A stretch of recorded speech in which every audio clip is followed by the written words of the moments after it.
All right, let's move on to the second thing. And that's what you can actually do when you're presenting online. And when I was first thinking about this, when I was first doing my initial webinars, I was always asking myself, how does it look from the audience's perspective?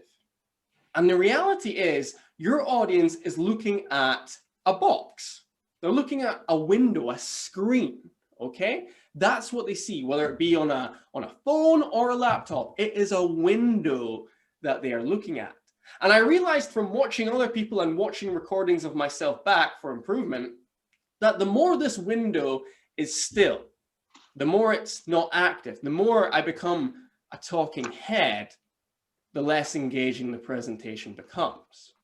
So the key thing you must look to do when you're presenting online is to keep this square window active. You need to keep it as active as possible. Now, one thing you can do to keep it active, and you probably know this already, is you could use slides, okay? You could use slides.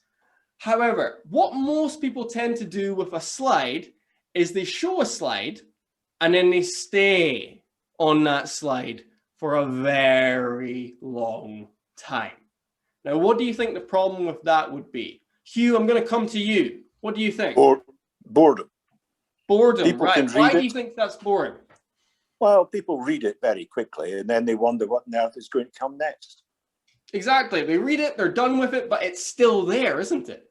People, presenters, they just leave it on there. What we need to look to do instead is show the slide and then come out of the slideshow and speak more about the topic. You never want to stay on a still static slide because ultimately you are far more engaging than a slide ever will be. So yes, you can use PowerPoint now and again to show nice images, show nice graphics that you found on Google Images, but make sure you hop out so that you are effectively the star of the show because you are more interesting. The other thing you can do is you can use props, okay? You can use props to keep the screen active. Now, what could this look like? Well, if you're talking about something, it's better to show it rather than tell, okay? So I showed you the smiley face. That was more effective than telling you about the smiley face. So what I'm asking, is there something when you're presenting that you're talking about that you could show? Could you show a diagram? Could you show, a phone? Could you show a book? Whatever you're talking about, could you show it rather than talk about it? The other thing, of course, you could use as a prop is a whiteboard or a flip chart, okay? Flip charts are not out of the question here. If you have a camera, which is of high enough quality, you could have a flip chart behind you and you could write on that. It makes it a little bit more interactive, a little bit more engaging as well. There's lots of things you could do in terms of props to keep your window active. But the best thing I think you should do, and everybody should be striving to do this when they present, is you should look to use the physical space. Use the physical space. Now, what do you think I mean by that? I'm talking about body language, of course. How do you think we could use our body language when presenting online? And I'm going to come to you. Any ideas at all? I have absolutely no idea. I was just thinking that there. Not a clue.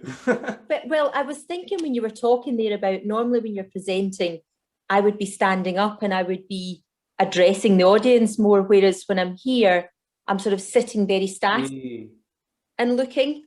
And so I don't know the answer, but that was what was going through my head. What's the difference between when I'm standing up and I'm usually quite active presenting and being able to engage the audience, whereas I don't here, I just kind of sit into a screen.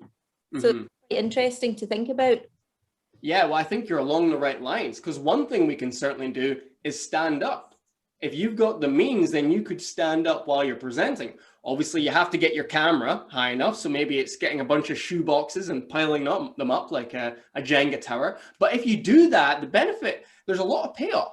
Because when you're standing, and Anne alluded to it here, you're so much more free. You're not confined to a chair in one still static place. You can move around a little bit. Your breathing will be better. You'll have more energy as a result. So standing is certainly an option.